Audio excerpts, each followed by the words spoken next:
Hello students, I hope you all are fine and safe at home. I am Rupali Maheshwari. Welcome you in your new session of the 10th standard. Today we are going to study a very important poem, Where the Mind is Without Fear by Rabindranath Tagore. Rabindranath Tagore was born as Rabindranath Thakur. He was also known by his sobriquets Gurudev, Kavi Guru. He was a Bengali polymath. What is a polymath? A person of great and varied learning. He was a poet, musician and artist. He reshaped Bengali literature and music. He sometimes referred to as a bard of Bengal. Bard means a storyteller. You can see his picture in your course book. And the famous thought by Rabindranath Tagore I want to share with you is, you can't cross the sea merely by standing and staring at the water. Means if you want to achieve something, you just start and do your work. So let's start the poem. So look at the introduction. Rabindranath Tagore was born in 1861 and died in 1941. He was the author of Gitanjali. Gitanjali is a collection of his poems. This collection is profoundly, means extremely sensitive, fresh and beautiful verse. He became the first non-European to win the Nobel Prize in Literature in 1913. This poem is one of the vastly read and discussed poems. It was originally composed in Bengali and later he himself translated it into English. So this poem is from his Nobel Prize winning anthology. Anthology means collection of poems. So anthology Gitanjali. This version of Gitanjali was published in 1912. This book became so popular that Rabindranath Tagore was awarded with Nobel Prize in 1913. He was the first Asian person who got Nobel Prize in Literature. Tagore has written this poem when India was under the clutches of British rule. India was not free and therefore there was no happiness on the faces of Indian people. So in this poem, besides political freedom from British, Tagore also appeals to God for social, educational and economic freedom for the people of India. So let's start. So first I will read the poem for you and later I will explain it line by line. Where the mind is without fear and the head is held high, where the knowledge is free, where the world has not been broken up into fragments by narrow domestic walls, where the words come out from the depth of truth, where tireless striving stretches its arm towards perfection, where the clear stream of reason has not lost its way into dreary desert sand of dead habit, where the mind is laid forward by thee into ever-widening thought and action, into that heaven of freedom, my Father, let my country awake. So, now look at the word meaning also. Narrow domestic walls. Narrow domestic wall means division on the basis of religion, caste, class and color in society and between the countries of the world. Tireless striving, continuous effort and struggle. Stretches its arm, aims at achieving a goal. Dead habit, old traditional rituals and customs that are harmful. Ever widening, forever broadening one's outlook. Heaven of freedom, condition of total freedom of good thoughts, good words and good deeds while respecting those of others. And let's go back to our poem. First line, where the mind is without fear and the head is held high. In the poem, where means an imaginary place where the poet wants to live after freedom. So the poet dreams of a country where everyone is fearless. Every person is free from the dictatorship and here the word held high refers to the confidence. So what is the meaning of this line? The poet wants to live at such a place where the mind is without fear and each person has confidence in him. Everyone live a life of dignity. There will be no slavery. Next, where the knowledge is free. Before the independence, education was not given to all. The people who belonged to upper class religion had right to learn. So poet prays to God that he wants to live at such a place where everyone has right to get education. Further line, where the world has not been broken into fragments. Fragment means pieces or divisions. Before the independence, there were many groups like class, caste, religion in India. And poet prays that he wants to live at such a place where there are no fractions, where there are no groups of people on the basis of caste, creed and religion. The world is not divided. He wants unity among the diversity. Narrow domestic walls. Look at the meaning. That is, walls means discrimination of class, caste, religion. These things divide the people into groups. Further line, where the words come out from the depth of truth. He wants the people should be honest at that place. Liars do not exist at that place. To speak honestly, he doesn't want anybody cheated by any Indian person after freedom. Further line, where the tireless striving stretches its arm towards perfection. Look at the meanings first. Tireless striving is a phrase that means continuous effort and struggle. This phrase suggests human beings, and the poet says in his imaginary land, each and every person should do such a hard work to be perfect and achieve goal. Every person is always trying to become better and better. So next line, where the clear stream of reason has not lost its way. Reason means an ability to think what is right and what is wrong. The logical reasoning power. The ability to judge, to identify what is good and what is bad for the people. The person who has logical reasoning power does not believe in superstitions. The poet says people should not forget this ability and think logically on the bad habits. Into the dreary desert, sand of dead habit. The first line, into the dreary desert, sand of dead habit. First, dead habits. You can see the meanings. Before the independence, in India, there were many bad customs and rituals like child marriage, sati pratha, sacrifices of animals, superstitions, etc. And dreary means gloomy, dull land. And poet has used the word dull, gloomy land for these bad habits.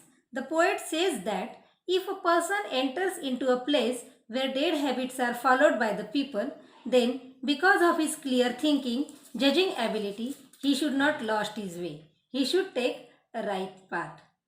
Further line, where the mind is laid forward by thee. Our mind should be given correct direction by God Himself.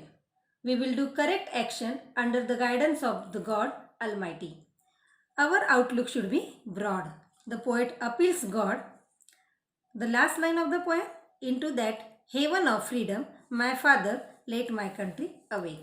The poet wants to have such a country of complete freedom where there will be coexistence. That is, every person will give respect and take respect. Citizens are united, not divided. Citizens are confident, open-minded, where all people speak truth, the place where there is no place for superstitions. The poet wants such a beautiful place after independence. I hope you understand the explanation. Now look at the poem. Can you see any pair of rhyming words? No. There is no specific rhyme scheme is followed throughout the poem. That's why the poem is written in free verse. Now we will discuss about the figures of speech of the poem. Look at the first line, where the mind is without fear and the head is held high. Here, in the first word where, without, v sound is repeated and the sound h is repeated in the same line, and the figure of speech is alliteration. The same figure of speech you can find into third, fifth and sixth line.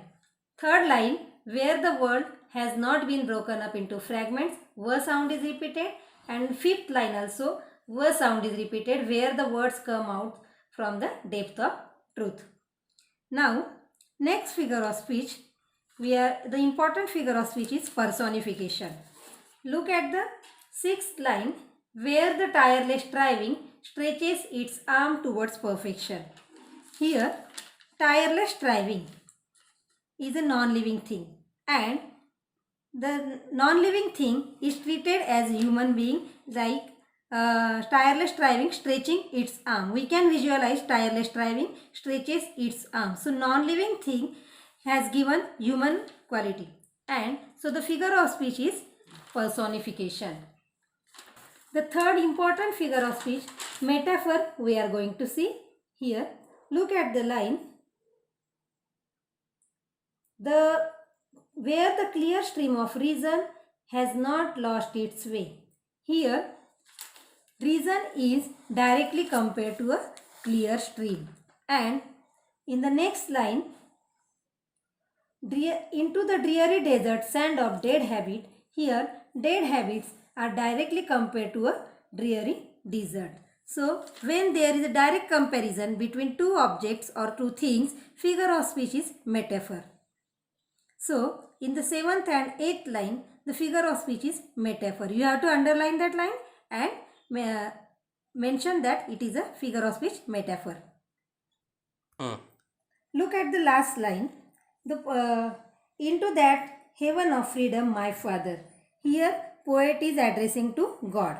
And when a person is addressing to someone who is absent or non-living, at that time, figure of speech is apostrophe. A-P-O-S-T-R-O-P-H-E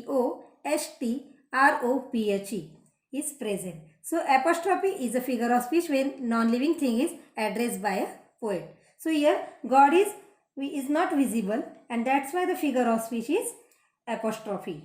And the last figure of speech, synecdoche, is present in the last line. Synecdoche, write down the spelling, S-Y-N-E-C-D-O-C-H-E. Synecdoche is present in the last line. When the whole stands for one part and one part stands for the whole, the figure of speech is synecdoche. In the last line, country stands for all the people of India. So the figure of speech is synecdoche. So I hope you understand each and every figures of speech from the poem. The next part is that we will discuss about the appreciation of the poem. But before that, I will give you to solve the question number 1 and 2 from the poem with the help of this explanation. So in the next session, I will explain the appreciation of the poem with the all points, which point you have to consider. So, we will see the appreciation, and for an appreciation according to new pattern, we have to write an appreciation in a paragraph format with the help of the points. The points for the appreciation are considered new pattern are title and the poet for 1 mark, rhyme scheme for 1 mark, figure of speech for 1 mark, and central idea for 2 marks. So, I will give you the appreciation. First, title and poet, everybody know now. Rhyme scheme, in the first lecture we have already discussed. Figures of speech, I have explained. One figure of speech you have to write in the appreciation. And central idea is for 2 marks. You have to write in 5 to 6 lines. So, I will give you appreciation. I am going to read appreciation for you, and I will upload the picture of appreciation for you also. The appreciation of the poem Where the Mind is Without Fear. The poem Where the Mind is Without Fear is written by famous poet Rabindranath Tagore. Here, for the title you have to write in capital letter, and title of the name of the poet should be in a capital letter because it is proper noun. He got Nobel Prize for his anthology Gitanjali. The poem does not follow any rhyme scheme. It is written in free verse. The poet has used many figures of speech such as alliteration, apostrophe, metaphor, personification. But he has perfectly used repetition by using the word where. He has used for poetic effect and to give utmost importance to the place. The poet requests God to give freedom for his countrymen, not just from British but from bad thinking also.